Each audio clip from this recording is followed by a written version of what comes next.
My name is Emily Carter, and if you think Christmas dinners are supposed to be filled with joy and laughter, let me tell you this one felt more like a trial than a celebration.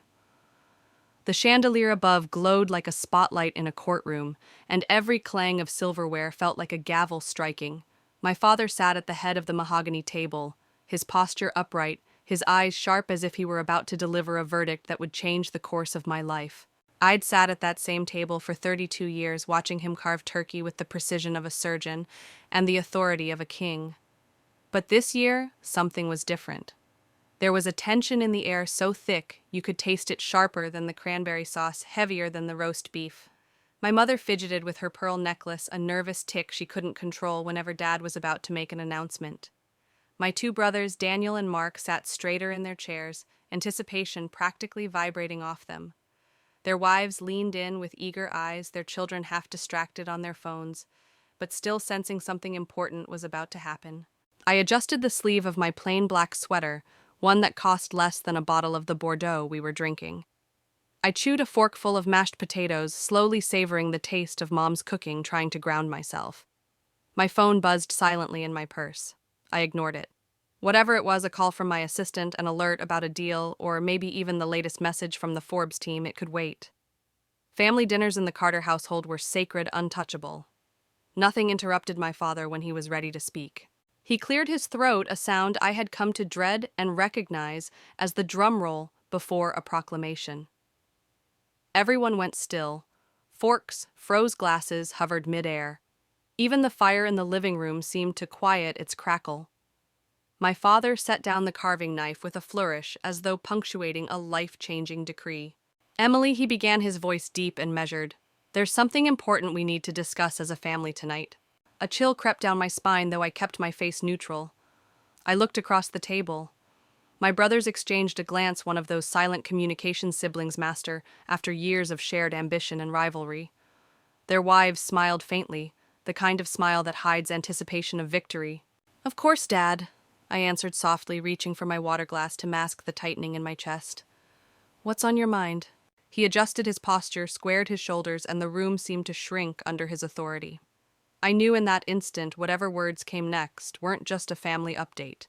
They were going to cut deeper, reshape dynamics and set the stage for a confrontation I hadn't asked for, but had been preparing for all my life without even realizing it. And here's the truth: I could already guess where this was going. Years of subtle comments, quiet dismissals, and that never-ending reminder that I was different. Tonight I felt it crystallize. The inheritance, the legacy, the decision about who was worthy and who wasn't. I set my fork down deliberately, folding my hands in my lap. Inside, my heart pounded like a war drum. Outwardly, I was calm. Because what my father didn't know, what no one in this room realized yet, was that I was no longer the daughter sitting quietly at the edge of the table. I was something else entirely. This was about to become the night when everything shifted. My father leaned back in his chair, lacing his fingers together with the gravity of a man about to pass judgment.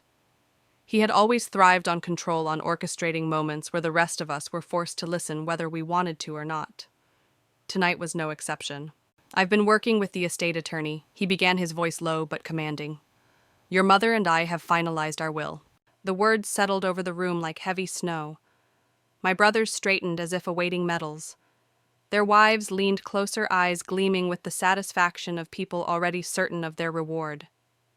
Even the younger generation, usually absorbed by screens, looked up with mild curiosity. I felt every gaze flicker toward me, but I kept my expression calm, my fork moving slowly over the turkey on my plate. "The businesses, the properties, the investments," my father continued, "will be divided between Daniel and Mark. They've proven themselves capable of handling responsibility. They understand contracts, negotiations, real estate development. They've earned it." The statement landed like a verdict, and for a brief second, my chest tightened. Not because I wanted those businesses, I didn't, but because of the finality in his tone.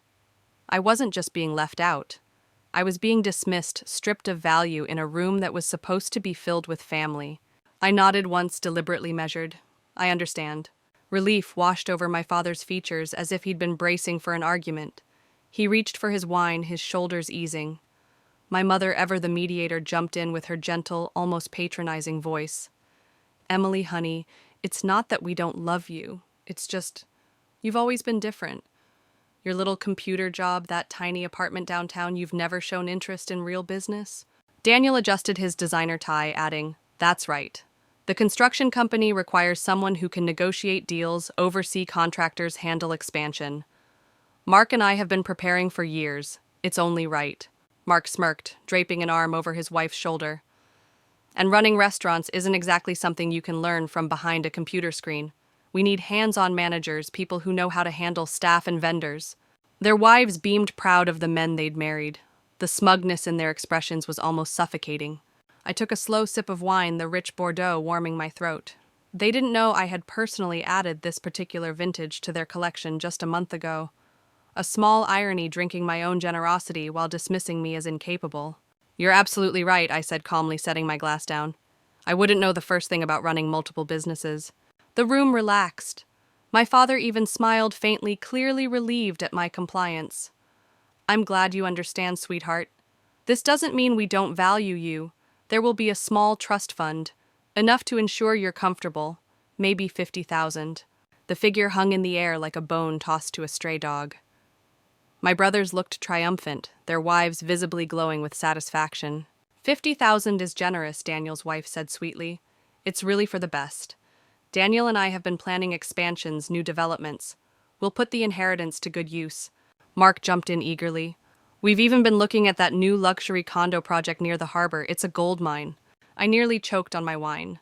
Harbor View Residences. The same development I'd financed and owned through my investment firm. The same project that had generated over $30 million in profits just last quarter. I steadied my breath and forced a polite smile. "That sounds like a wonderful investment." They mistook my restraint for ignorance, nodding proudly at their own brilliance. My mother patted my hand, her pearls glinting under the chandelier. "We just want to make sure you're taken care of, Emily, that you're comfortable." "Of course," I said softly. But beneath the calm surface, something else stirred, a current of irony, of anticipation. Because while my family believed they were protecting me, what they were really doing was underestimating me. Again. And let me say this directly because it matters. So many of us have been underestimated by those closest to us. They think they know us, they box us in. They decide our worth without ever asking what we're truly capable of. If you've ever been in that position, looked at by your own family and told, "You're not enough," I want you to know you're not alone. Before I share what came next, tell me, have you ever had someone underestimate you like this? Drop it in the comments, and while you're at it, make sure to subscribe so you don't miss stories like this. My father's pronouncement still hung in the air like the echo of a verdict no one dared to question. But as silence gave way to murmurs, my family couldn't resist piling on their explanations, each word cloaked as concern, each sentence dripping with condescension. "Emily." My mother began, her tone as soft as a velvet rope tightening around my neck. She leaned forward, twisting her pearl necklace until it creaked against the tension in her fingers. "It's not that we don't love you. Truly. You've just always been different. You live in that tiny apartment downtown, you spend all your time on computers.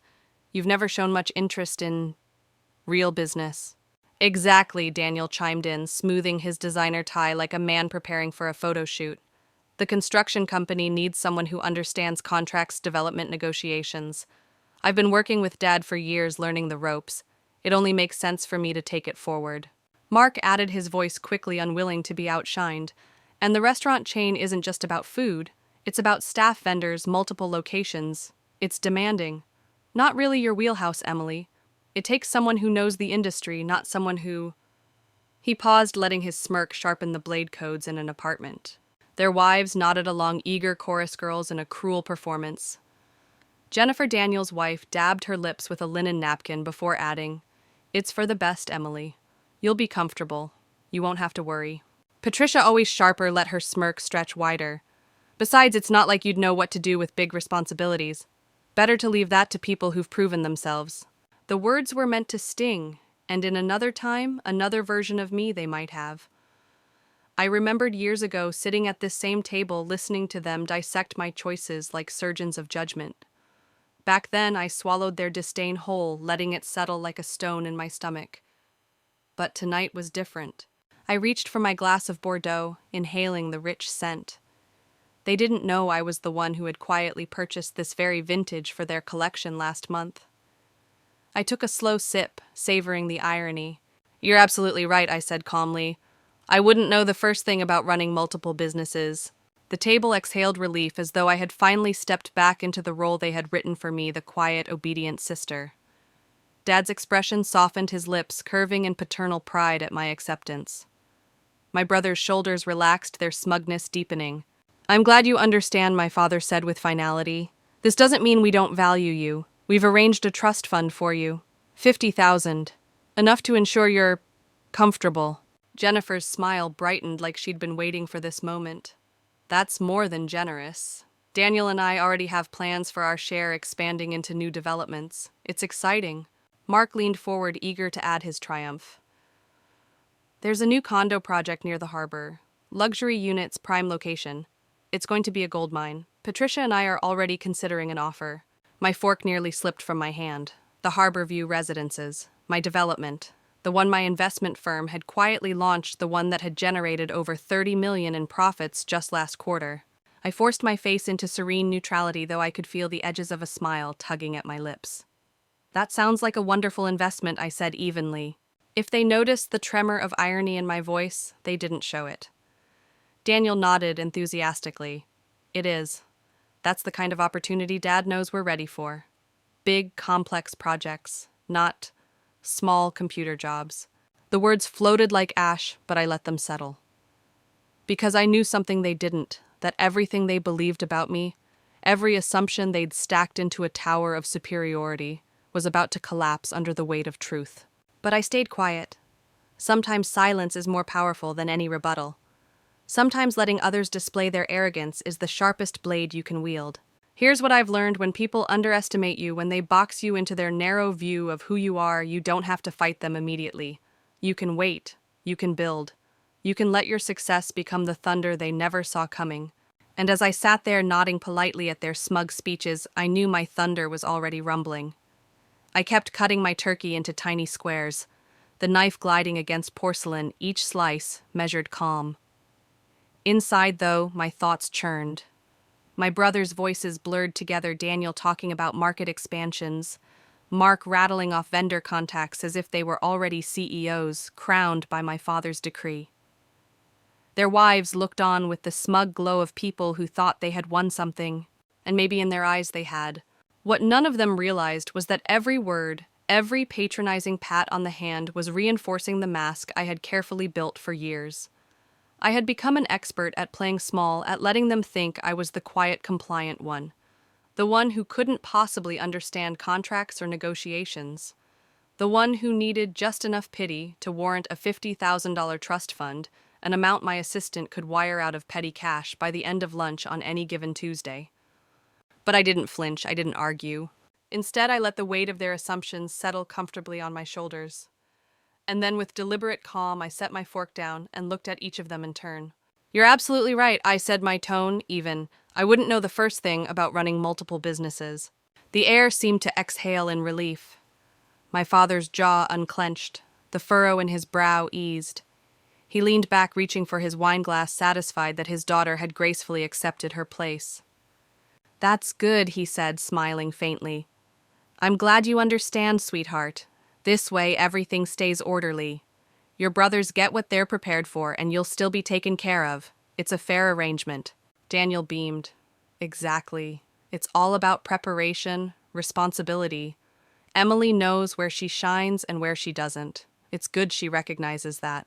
Mark chuckled. "Yeah, she's smart enough not to get in over her head. Not everyone is cut out for leadership." Their wives chimed in their words, laced with condescension disguised as compassion. "You'll be fine," Emily Patricia said.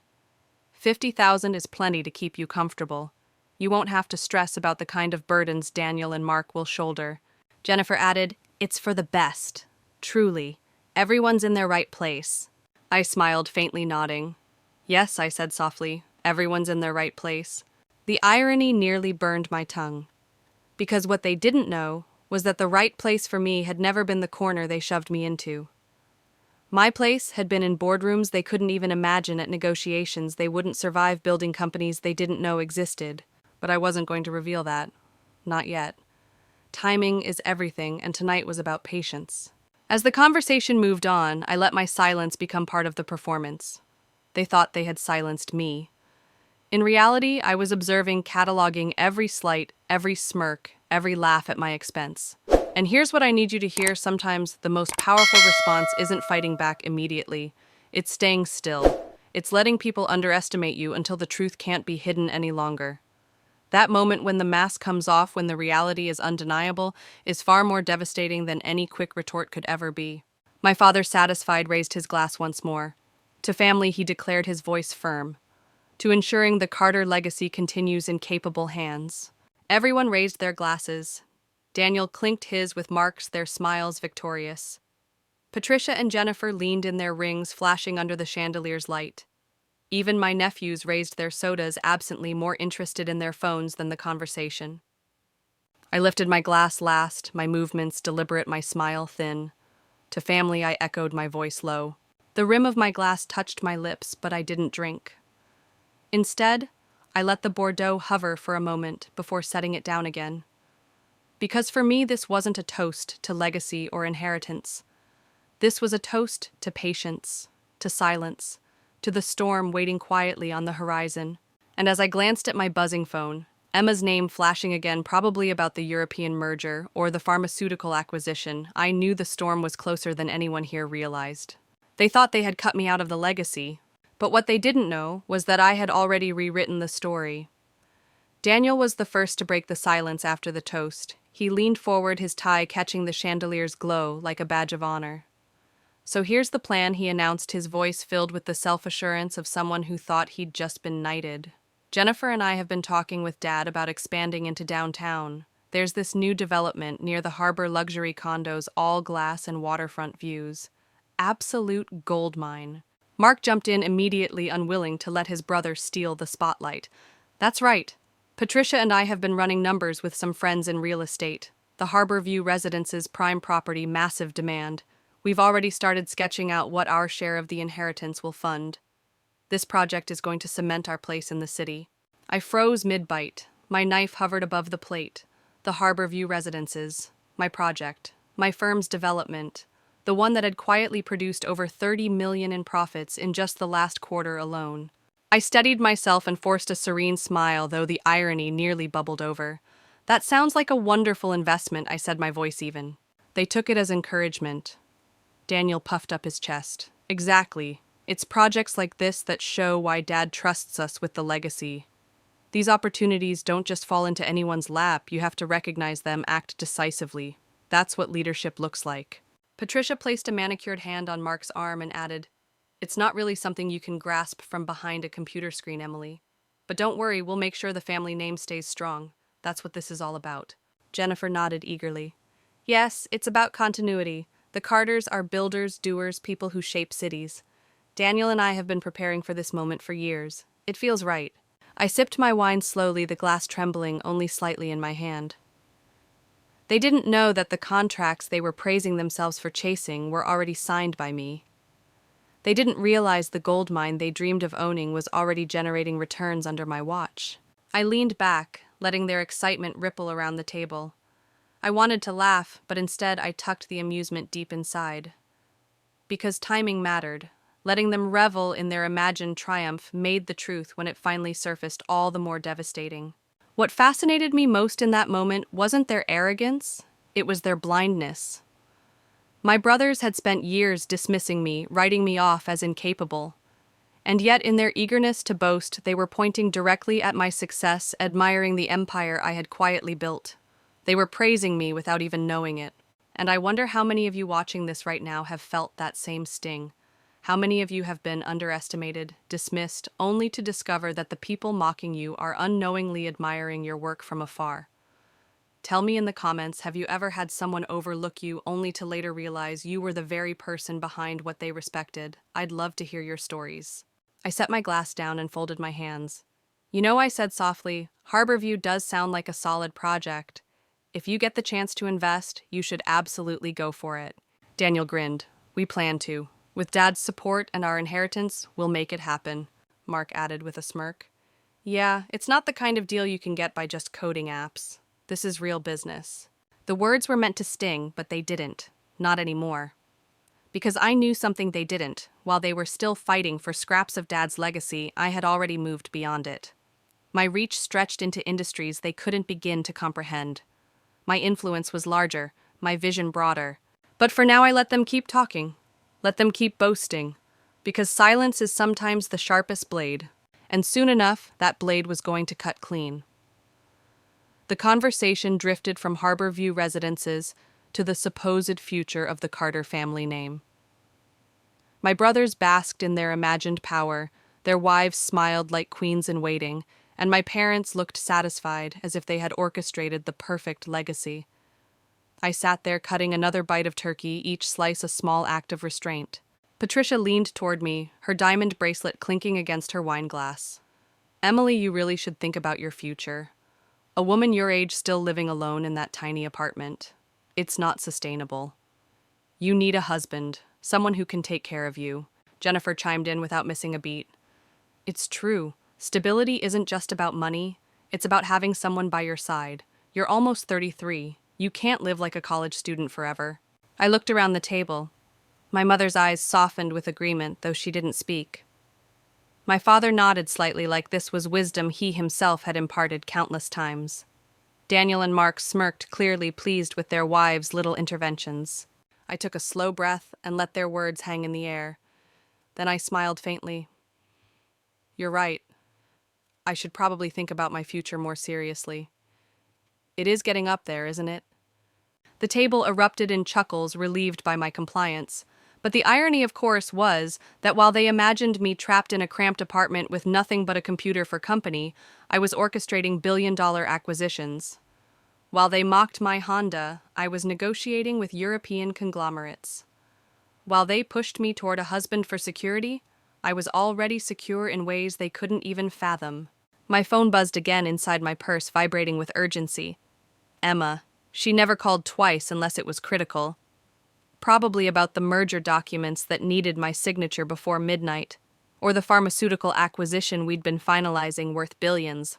I resisted the urge to reach for it. In the Carter household, nothing interrupted dinner. My father's word was law, and even I obeyed that law, at least outwardly. Daniel cleared his throat, pulling attention back to himself. You know, Emily, maybe being left out of the inheritance will give you the motivation you need, push you to finally settle down. Get serious about life. Mark laughed, leaning back in his chair. Exactly. This might be the best thing that ever happened to you. Maybe now you'll stop wasting time and start acting like an adult. Their smugness was suffocating, but I held my ground. I'd learned long ago that arguments with them went nowhere. They didn't want dialogue. They wanted dominance. So I let them believe they had it. I raised my glass again, swirling the wine slowly. Maybe you're right, I said softly. Maybe this will be the motivation I need. And the beauty of it was they believed me. Every smirk, every nod, every satisfied glance between them said they thought I had finally accepted my place as the family disappointment. Here's what I've realized over the years: sometimes when people underestimate you, the best move isn't to correct them. It's to let them dig deeper into their assumptions, to let them feel victorious. Because when the truth finally breaks through, the shock is 10 times sharper. Have you ever been underestimated like that? Told you weren't capable, weren't enough, only to know deep inside that you were building something they couldn't see. If that's ever happened to you, share it in the comments. I want to know, how did it feel to carry the truth silently while others doubted you? My nephews Jake and Tyler sat quietly through most of this, their eyes on their phones. They seemed oblivious, but I noticed the way Tyler's brow furrowed, how he glanced at me now and then. Teenagers see more than they say. My phone buzzed once more, rattling slightly against the wood of the table this time. I pressed my palm over my purse to muffle it. The timing wasn't right, not yet. Because in just a few minutes, the silence I'd maintained would shatter, and not because of me. It would be broken by the one voice no one at that table expected. The silverware clinked faintly as conversation lulled. My brothers had run out of boasts for the moment, my parents seemed content, and the fire in the next room crackled lazily, filling the silence. I let myself enjoy the rare quiet, my mind half drifting toward the message I knew Emma had been trying to send me. But then the quiet was pierced by a voice I hadn't expected to hear. Aunt Emily? It was Tyler, 19, lanky, always glued to his phone. He looked up from the glowing screen, his face pale. Yes, sweetheart, I asked, tilting my head. He glanced at his phone again, blinking as if he couldn't trust his eyes. I just got a news alert. Forbes just published their updated billionaire list. The table hardly reacted. Daniel rolled his eyes. Mark chuckled. Kid put the phone down. We're having a family dinner. But Tyler didn't look away. His eyes flicked from the phone back to me, wide with disbelief. There's someone on this list with your name, he said slowly. The words pulled the air out of the room. My mother looked up, confused. What do you mean, honey? Tyler's hands trembled as he turned the screen toward the table. Emily Carter, number 47, net worth $3.8 billion. For a moment, no one breathed. Forks froze. Glasses hovered midair. My father's knife slipped against the plate with a sharp screech. Daniel laughed nervously. That's obviously a different Emily Carter. It's a common name. Has to be. But Tyler wasn't laughing. His voice cracked as he pressed on. It says she's 32 from this city, founder and CEO of Quantum Dynamics, the AI company that just acquired MedTech Industries. And he hesitated, his eyes darting from the screen to my face. She looks exactly like Aunt Emily. The silence was deafening. The only sound was the steady crackle of the fireplace. Every gaze shifted toward me, searching, demanding. I calmly set down my fork, dabbed the corners of my mouth with the napkin, and met their eyes one by one. My father's face had gone ashen. My mother's pearls trembled between her fingers. Jennifer's hand clutched Daniel's arm, knuckles white. I leaned back slightly. Is it? I asked softly, letting the words hang. Mark snatched the phone from Tyler, his hands shaking. His wife leaned over his shoulder, her mouth falling open as the photo glared back at them. It's her, Jennifer whispered. Daniel grabbed the phone next, scrolling furiously. There must be dozens of Emily Carters, he muttered, but his voice lacked conviction.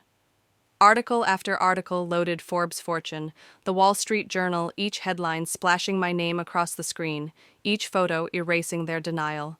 My mother finally found her voice. Emily, is this some kind of joke? I rested my hands gently on the table. What would you like to know? Tyler spoke again, his tone reverent. It says you built the company out of a downtown apartment with just a laptop and a few thousand in savings. 8 years ago. I smiled faintly. My apartment, I confirmed. The room erupted with overlapping voices. My father sputtered. That's impossible. You've never mentioned owning a company. You work for someone else. You never asked, I said simply. Daniel's voice was high with disbelief. There are dozens of articles here about your acquisitions, your breakthroughs in AI, your partnerships with world leaders. Emily, you're in every one of them. Patricia's voice shook as she read over his shoulder. It says Quantum Dynamics revolutionized healthcare diagnostics, that you've created systems saving millions of lives, that you've acquired 3 major pharmaceutical companies. I nodded calmly. That sounds right. The power shifted in that instant. My father, who had just declared me unworthy of inheriting his modest empire, now sat staring at someone whose wealth eclipsed his by a factor of 1,000. My brothers, who had mocked my small computer job, were holding proof that I had quietly built an empire beneath their noses. And yet I didn't gloat. I didn't need to. Their silence was enough. Sometimes the loudest thunder comes not from raising your voice, but from letting the truth speak for itself. Because in that moment the truth was deafening. The room had never been so quiet. It was as if the chandelier above us had dimmed the air, thickening under its golden glow. The turkey on the platters cooled untouched. The cranberry sauce congealed on silver spoons. No one reached for seconds anymore. My father's hand trembled as he picked up his wine glass, only to set it down again without drinking. His voice, usually a booming authority that commanded respect, came out as a hoarse whisper. That's impossible. But there was no denying it. The evidence was in their hands, photos, headlines, entire articles dedicated to me. Daniel's scrolling grew frantic, his face draining of color. Mark sat stiffly staring as though the phone were a mirror, revealing a stranger he didn't want to see. Their wives hovered over them, their expressions twisted between disbelief and dread. And then there was my mother Pearl's tangled in her fingers, her eyes wide as though seeing me for the very first time. "Emily," she whispered, "all these years, why didn't you say anything?" I leaned back in my chair, my posture steady, my hands folded neatly on the table. When would I have told you, at last year's Christmas dinner, when Daniel explained to me how real business works? Or maybe at Mark's birthday, when Patricia suggested I find a nice man to take care of me, because clearly I couldn't take care of myself. The words landed like blows, each one pulling their shoulders tighter, their eyes lower. Tyler broke the silence again, still holding his phone like scripture. "It says here you donated $50 million to children's hospitals last year, that you're building a new cancer research center, the Morrison Center. Aunt Emily, is that true?" I nodded once. "It'll be finished this coming spring." A gasp escaped my mother. She looked around at the table, her lips trembling. "But you live in that small apartment. You drive that old Honda. How?" "Because I like my apartment," I said firmly. "It's where I built the company, and the Honda runs just fine." Mark slammed the phone onto the table, his voice raw. "Emily, if this is true, if you're really worth almost $4 billion, then what does that mean? We just told you you weren't getting anything. We just explained to you why you didn't deserve." I cut him off softly. "You explained your reasoning, and I agreed with it. I wouldn't know how to run a construction company or a restaurant chain. That's your world, not mine." "But you own them," Daniel blurted, his voice breaking. "It says right here you bought Dad's companies. Thompson Industries, all of it. You've been sitting here letting us believe you were broke while you were playing puppet master behind the scenes?" My father's head jerked toward me, his lips parted but no words came out. He looked smaller than I had ever seen him, less the king at the head of the table, more a man whose throne had just crumbled. I took a slow sip of wine, savoring the bitter, smooth taste. "Technically, my investment firm acquired them. You were having cash flow problems, remember, needed capital for expansion. I provided it. Quietly." Patricia's voice cracked. "So you've been our silent partner? All this time?" "Silent investor," I corrected. "I prefer to stay in the background." Every fork, every knife on the table had gone still. The only sound was the faint hum of the heating vents, pushing warm air into a room that suddenly felt cold. For years I had been the family's afterthought, the one overlooked, dismissed, underestimated. And now, as the truth settled over them like frost, they finally understood what silence had cost them. Sometimes the people closest to you are blind to your worth until the world forces them to see it. And in that frozen silence, I realized they weren't just seeing me for the first time. They were reckoning with their own failure to ever look in the first place. I could feel every eye drilling into me, desperate for an explanation that would make their world make sense again. My father's knuckles whitened as he gripped the arms of his chair, his voice uneven for the first time in my life. "Emily, tell me this isn't real." I folded the linen napkin across my lap and looked at him calmly. "It's real. I am the founder and CEO of Quantum Dynamics. The company you've all been reading about, that's mine. I built it piece by piece from that tiny apartment you've all mocked for years." The words detonated in the air. Daniel's jaw fell open as he scrolled through yet another article, his thumb jerking like he was trying to disprove the truth by swiping it away. This says you created the most advanced diagnostic AI in the world, that your systems are being used in hospitals across the country, that you just acquired 3 pharmaceutical companies." His voice cracked. "This can't be you." "It is," I answered softly. Patricia leaned over his shoulder, reading aloud with disbelief. "It says Quantum Dynamics has already revolutionized healthcare, that you've met with senators, world leaders, heads of state." She turned her wide eyes to me. "Emily, how could you keep this from us?" I let the question hang before replying. "Because none of you ever asked. You assumed my life was small, so you never thought to look closer." Mark's voice rose a mix of outrage and panic. "We thought you were struggling. You let us believe you were struggling." "I never said I was," I replied evenly. "You assumed it because I don't wear designer clothes to dinner or pull up in a Mercedes. You mistook simplicity for failure." My mother's lips trembled as tears welled in her eyes. "But you drive that old Honda." I smiled faintly. "It gets me where I need to go. What more does a car need to do?" Daniel slammed the phone down on the table, his face flushed with humiliation. "So while we were trying to prove ourselves, while we were breaking our backs to earn Dad's trust, you were already worth billions, you." Daniel. I interrupted, my tone sharper than before. This was never about outshining you. I never wanted to take anything from you. I built something of my own because I had to, because I believed in it, because no one else believed in me. My father finally spoke again, his voice cracking under the weight of what he'd just learned. Emily, you own my companies. The construction firm, the restaurants. You're telling me I've been answering to you. I tilted my head gently, not directly, but yes. Through my investment firm, I became your silent partner 6 months ago. He collapsed back into his chair. His authority drained, his eyes fixed on me with something I had never seen before, not anger, not disappointment. Fear. The silence that followed was crushing. Everyone was waiting for me to fill it, to explain, to make this bearable. But I didn't. I let them sit with it. Let the truth claw at the image of me they had created for decades. And maybe that's something you need to hear too. When people underestimate you, you don't always need to fight back with words. Sometimes the truth, when it finally arrives, is louder than any argument you could ever make. I leaned forward slightly, breaking the tension with a calm smile. And this is only part of the story. You've read some headlines, a few articles, but the real truth of how I built it, what I sacrificed, and why I stayed silent for so long, you haven't heard any of that yet. I let my gaze travel around the table, watching their breaths hitch, their hands twitch nervously against the silverware. Then I said quietly, and when you hear it, you'll understand why I chose to keep it from you for so many years. Because the truth that was about to come next, that was the part that would shatter them. The weight of my confession still lingered in the air, heavy and suffocating. My brothers shifted uncomfortably in their seats, their wives whispering frantic questions into their ears. My mother dabbed at her tears with a linen napkin, pearls rattling as her trembling hands tried to regain control. My father sat rigid, staring at me like I was both a stranger and the daughter he thought he had known all his life. I broke the silence, my voice measured, deliberate. Do you realize something? None of you ever asked me who I really was. Not once. Daniel's head snapped up, his face still flushed. That's not fair. We cared. We always cared about your life. Cared. I let out a humorless laugh.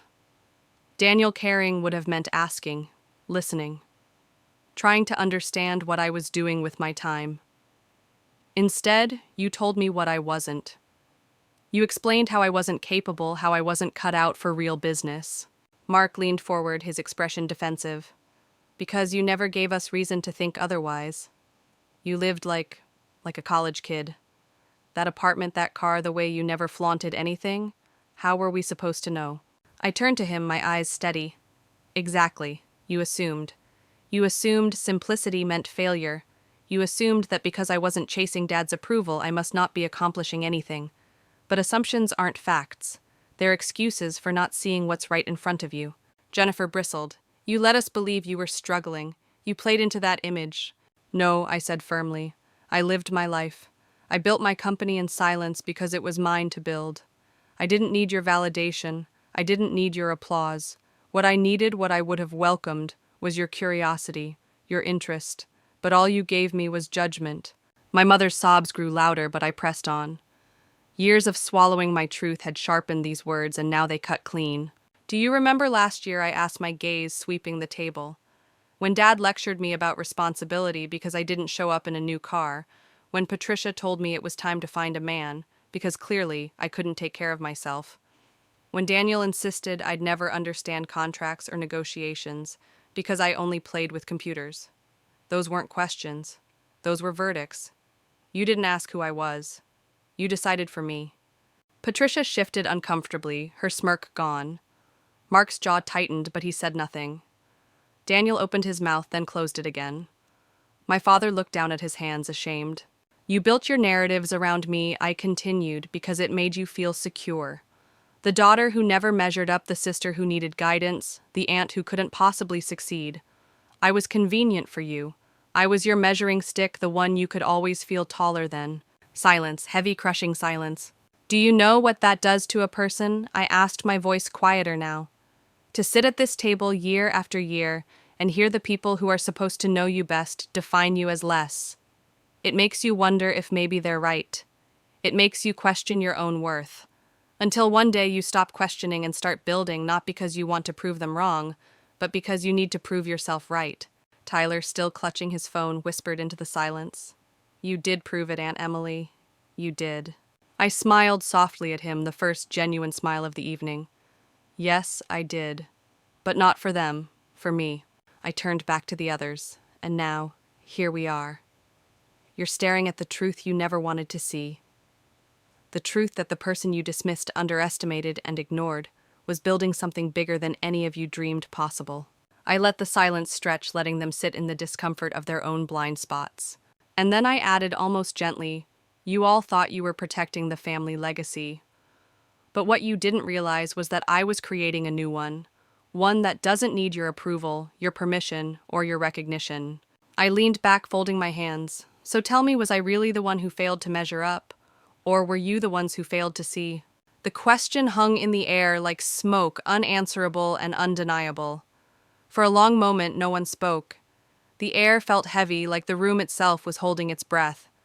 My words had settled on the table with the weight of years unspoken, and I could see it in their faces: shame, denial, disbelief, all wrestling for dominance. My father's eyes glistened, though he tried to hide it. My mother's hands trembled, and my brothers avoided my gaze, as though the truth itself might burn them. Finally, I broke the silence. My voice was quiet but steady. Do you want to know the part that hurts the most? It's not that you underestimated me. It's that you never loved me for who I really was. My mother gasped, tears spilling down her cheeks. That's not true, Emily. We love you. We always have. I shook my head slowly. No. You loved the version of me you created in your minds. The daughter who needed your guidance. The sister who could never compete. The failure who made your own successes look brighter by comparison. That's the Emily you cherished, the one who kept you comfortable. Daniel slammed his fist lightly against the table, his voice breaking. That's not fair. We supported you in our own way. We gave you advice, we tried to help. Advice I cut in my tone sharper now. You told me to find a husband. You told me I'd never understand contracts or leadership. You told me I wasn't cut out for responsibility. That's not advice. That's judgment. Mark shifted uncomfortably, his wife Patricia reaching for his hand. His voice was thin. But you hid who you really were. You never told us about quantum dynamics, about your success. I hid what I did, I corrected. Not who I am. Who I am hasn't changed. I'm still the sister who babysat your children, the daughter who came home every Christmas, the aunt who remembered every birthday. I never stopped being that person. You just couldn't see it because you were too busy believing the story you wrote about me. My father finally spoke, his voice low, almost broken. Emily, if that's true, then we failed you. We failed to see you. I looked at him, the man who had built his empire with grit and determination, the man I had once admired more than anyone. Yes, you failed to see me. You all did. And the worst part, I let you. I let you believe your version of me because it was easier than trying to fight for space at this table. I thought maybe, just maybe, being underestimated was safer than being known. The words landed like stones. My mother sobbed openly now, whispering apologies that felt too small too late. Daniel stared at the untouched food on his plate, his pride crumbling. Mark's face was pale, his usual arrogance gone. Tyler, my nephew, broke the tension with his trembling voice. But Aunt Emily, we do love you. I mean, I do. You helped me with my coding classes. You're the reason I even chose computer science. That wasn't fake. I smiled softly at him, the first warmth I'd felt in the room all night. I know, Tyler, and that means more to me than you realize. I turned back to the rest of them. But the truth is, love isn't just words. It's not saying we love you while treating me like less. Real love sees who you are. Real love asks questions. Real love doesn't disappear the second you don't fit the mold. Silence again. Heavy, uncomfortable. My words wrapped around them like chains, forcing them to face a truth they had ignored for decades.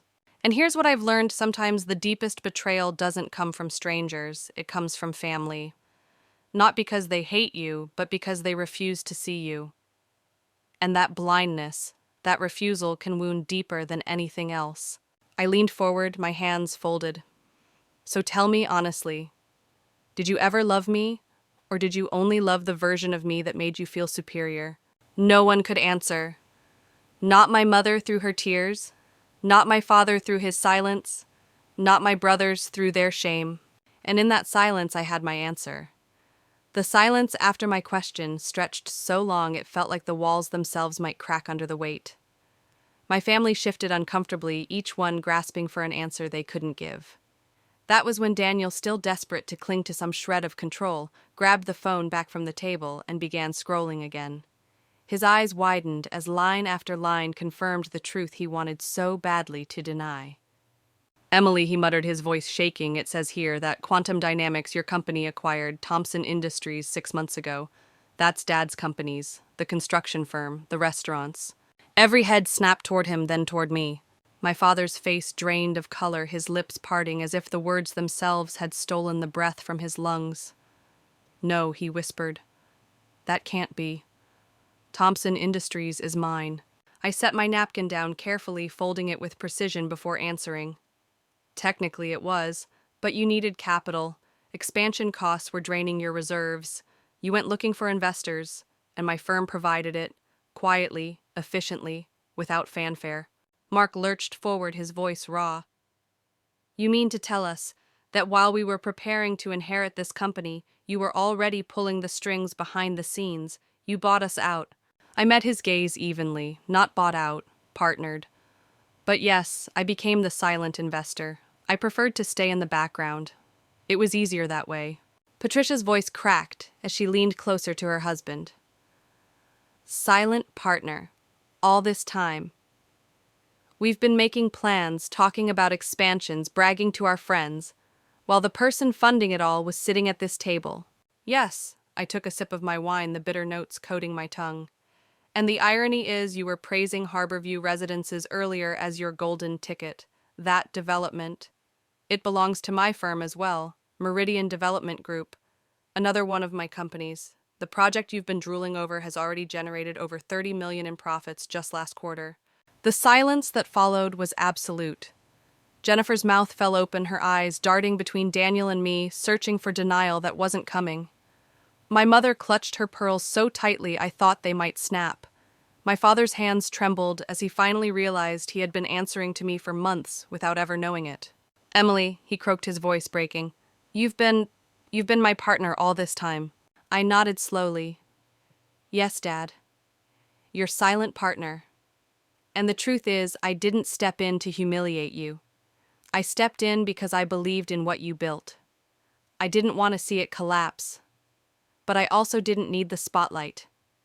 I had my own world to manage, and it was easier to let you think the legacy was still in your hands. Daniel ran a hand through his hair, disbelief written all over his face.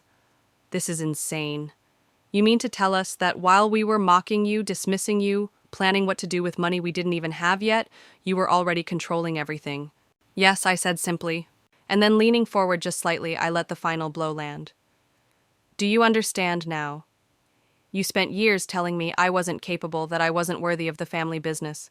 But the truth is, I already owned it.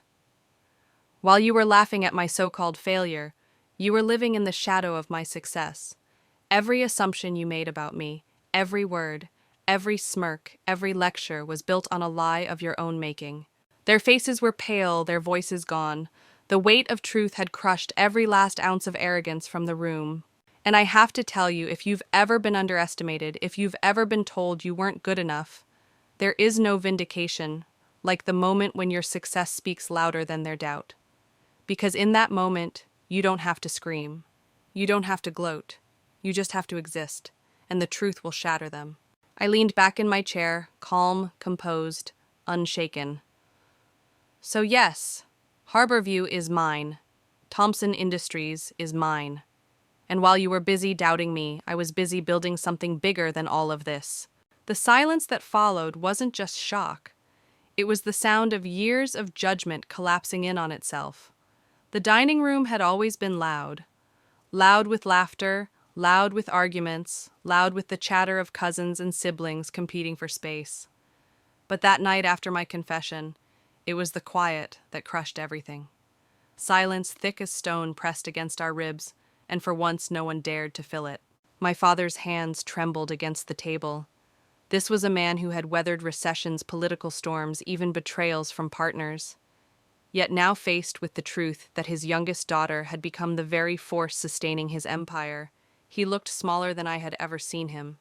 His jaw clenched, but when he opened his mouth, nothing came out, just the faintest shake of his head, as if denial could rewrite the facts flashing on Daniel's phone. My mother broke first. Tears streamed down her cheeks, her mascara smearing into dark rivers. "Emily," she whispered, her voice raw with desperation. "Why didn't you tell us? Why didn't you say anything?" I turned to her, my tone steady. "Because every time I tried, you didn't listen. You assumed you already knew me. You preferred the story where I was weak, where I was dependent. And after years of shouting into silence, I realized I didn't need your validation to make my life real." Daniel stared at me, pale and sweating. His pride had always been his armor, and I had just ripped it off in front of everyone. "You made us look like fools," he spat, though his voice cracked under the weight of humiliation. "No," I said firmly, holding his gaze. "You made yourselves look like fools. I didn't lie to you, I simply didn't correct the assumptions you clung to so tightly. You chose arrogance. You chose dismissal. And now you're realizing that the person you thought was beneath you was standing above you all along." Mark's face was a mixture of fury and disbelief. He looked at his wife, then back at me, shaking his head like a child refusing to accept bedtime. "This can't be real. It can't." But the evidence was irrefutable. Daniel still held the phone, its screen glowing with contracts, names, figures that tied everything back to me. My father's voice finally emerged, trembling and small. All this time, my own daughter holding the strings. And I didn't even know. He pressed a shaking hand to his forehead, his breath shallow. "God help me. I thought I knew everything. I thought I knew my own children." His words carved the air into something heavier. My mother sobbed openly now, clutching his arm, whispering prayers under her breath. Jennifer's voice, usually sharp with gossip and judgment, cracked in disbelief. You were at the gala last year, weren't you? I thought I saw you, but you left before the photographs. That's why no one recognized you. You were already there with the investors." I nodded. Yes, I was there. I didn't want to be celebrated. I wanted to observe, to see how you all talked when you didn't think I was watching. And you didn't disappoint. You made jokes at my expense right in front of strangers, bragged about your supposed inheritance. And I smiled because in that moment I knew the truth. The people mocking me were living in a world built by my hands. The silence deepened, broken only by the soft sobs of my mother and the rattling breath of my father. The shame on my brothers' faces was unmistakable. Two men who had spent years competing for a crown that was already mine. Inside I felt a strange calm. Vindication, yes, but also grief. Because here was the proof I had always feared. They never really wanted to know me. They wanted the idea of me, the weak one, the lesser one. And now that illusion had shattered, leaving nothing but their own shame reflected back at them. And if you've ever been in that place where the silence after truth feels heavier than any insult, you'll know how intoxicating it is. Not because it proves you right, but because it proves you never needed their permission to exist as yourself. I leaned back in my chair, my voice soft but unyielding. "You asked me why I didn't tell you. This is why. Because you never listened when I was quiet, and you wouldn't have listened if I shouted. The truth was always there. You just didn't want to see it." And in that moment, for the first time in my life, the silence at that table belonged to me. There's something eerie about silence when it follows years of noise. My family had always been a storm, arguing, laughing, bragging, gossiping. But that night, after the truth had detonated across the dinner table, all that energy collapsed into stillness. It wasn't peace. It was the stunned quiet of people who had just seen their entire narrative turned inside out. I sat there watching the tears roll down my mother's cheeks, my father's trembling hands, my brother's averted eyes. And for the first time, I didn't feel the urge to defend myself. I didn't need to. The facts had spoken louder than I ever could. It struck me then how much of my life had been spent seeking their approval. Every achievement, every milestone, a silent plea. Look at me. See me. Believe in me. But what I learned was something harsher and ultimately more liberating. Their acknowledgement was never the key. My worth had never lived in their recognition. It had always been mine to claim. I thought back to the long nights when I pored over contracts, built financial models, negotiated deals no one believed I could close. I remembered the exhaustion, the self-doubt, the temptation to give up when the world seemed determined to shove me into a smaller box. But I also remembered the fire that kept me moving, the voice inside whispering, "Build anyway." Even if no one applauds, build anyway. That's the thing about freedom. People often imagine it comes from external victories, money, titles, power. But true freedom comes from realizing you don't need anyone's permission to take up space. It comes when you stop playing by rules written to keep you small. I looked at my father, then his shoulders slumped, his once commanding voice stripped down to whispers. "You taught me strength," I said softly. "But what you never understood was that strength doesn't come from controlling others. It comes from controlling yourself, from refusing to let someone else define your limits." He flinched, but he didn't respond. Perhaps he knew I was right. Perhaps he simply didn't have the words. Daniel, still pale, muttered, "You've changed." I turned to him. "No, I've always been this.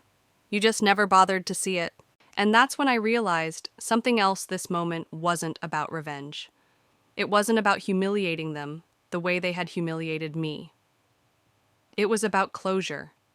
It was about standing fully in my truth, no longer shrinking to make them comfortable. If you've ever been underestimated, you'll know this feeling. That flicker of power when you finally stop asking for respect and simply embody it. It doesn't come with fireworks. It comes with clarity, with the knowledge that you are free from their grip. I wanted to share that with the people listening, with anyone out there who had been told they weren't enough. So I spoke not just to my family, but to every silent observer in the room, the servers, the cousins, the future whispers that would carry this story far beyond our walls. "You see," I said, my voice steady, "we spend so much of our lives trying to earn belonging from people who will never give it freely. But the truth is, belonging isn't something handed to you. It's something you claim. You draw your own borders and you defend them. That's freedom. That's sovereignty." My words hung in the air, heavier than any accusation. My mother wept harder, though I couldn't tell if it was grief or recognition. My father shut his eyes as if trying to escape into the darkness behind his lids. My brothers sat in stony silence, the weight of their shame pinning them down. But me, I felt lighter. For the first time, the chains of their judgment had slipped away. And here's where the twist begins to form. Because just when you think you've reached the peak of freedom, life has a way of testing how much you really mean it. I had claimed my voice, my identity, my empire. But what would I do when faced with the ultimate choice between reclaiming a family that never saw me or walking away forever? That was the question hovering in the silence, the question none of them dared to ask yet. But I could feel it pulsing under the surface, waiting. And if you've stayed with me this long, lean in, because what happens next will turn everything you thought you knew upside down. They say silence is an answer, but that night, silence was only the beginning. My confession had shattered the air, but what came after was even heavier, the unspoken question of what I would do next. I could see it in their eyes, my father's filled with regret, my mother's clouded with grief, my brother's burning with shame and wounded pride. They were waiting for me to take it back, to soften the blow, to extend the olive branch that would allow them to rebuild the version of reality they'd always clung to. But I didn't. Instead, I took a slow breath and stood up from the table. My chair scraped across the marble floor, the sound startling in the oppressive silence. All eyes followed me, waiting for words, for reconciliation, for mercy. But mercy had already been given in the years I had spent invisible, overlooked, dismissed. That was over. "I didn't come here tonight to ask for forgiveness," I said finally, my voice calm but unyielding. "And I didn't come here to gloat. I came here to tell the truth, because I am done carrying the weight of your lies about who I am." My father flinched. My mother reached out a trembling hand toward me, but I didn't take it. Daniel shook his head, muttering curses under his breath, while Mark sat frozen, his jaw clenched so tightly it looked like it might shatter. I leaned forward slightly, resting my hands on the back of my chair. "Here's what you need to understand. I built my freedom the moment I stopped needing yours. I didn't need your money, I didn't need your permission, and I don't need your acceptance now. What I have is mine, and what you thought was yours. You only held it because I allowed it. Gasps echoed around the table. My words cut deeper than any insult, but they weren't meant as cruelty, they were simply the truth, naked and undeniable. And here's the twist. I continued, letting the words roll slowly, deliberately. You think tonight is the end of this story. But it isn't. This is just the beginning. Because now the world knows. The empire you thought belonged to you, it has my name on it. The people you thought were loyal to you, they've already shifted to me. You've lost, not because I beat you, but because you never even saw me standing beside you on the battlefield. Daniel slammed his fist on the table. You can't just erase us. I looked him in the eye. I don't need to erase you. You erased yourselves the moment you refused to see me. For a moment, no one spoke. Then slowly I straightened and smoothed my jacket. I let the silence stretch, let it sting. And finally I turned toward the doorway. At the threshold I paused and glanced back one last time. My father's shoulders were slumped, his head bowed. My mother's tears stained the silk of her dress. My brothers sat hollow-eyed, their pride collapsing in on itself. This house was never my home, I said softly, but my freedom that will always be mine. And then I walked away. The click of my heels against the polished floor echoed like a metronome, marking the rhythm of finality. Every step was a release, a reclaiming of space I had once shrunk to fit into. By the time I reached the night air, the weight had lifted. I inhaled deeply, the cold biting my lungs, the stars above stretching like an endless invitation. Because that's the truth I want you to take from my story. Freedom is not something someone hands you. It's something you seize piece by piece, choice by choice, until one day you look back and realize you're no longer begging at someone else's table, you're building your own. And maybe you felt this in your own life. The moment you realized you didn't have to prove yourself to people who would never see you clearly. The moment you understood that walking away isn't loss, it's liberation. So if this story resonates, don't keep it to yourself. Share it with someone who needs to hear it. Leave your thoughts below. And if you want more stories that challenge everything you thought you knew, make sure you subscribe. Because the next chapter, it's even bigger. The twist is this: the story doesn't end at freedom. That's only where it begins.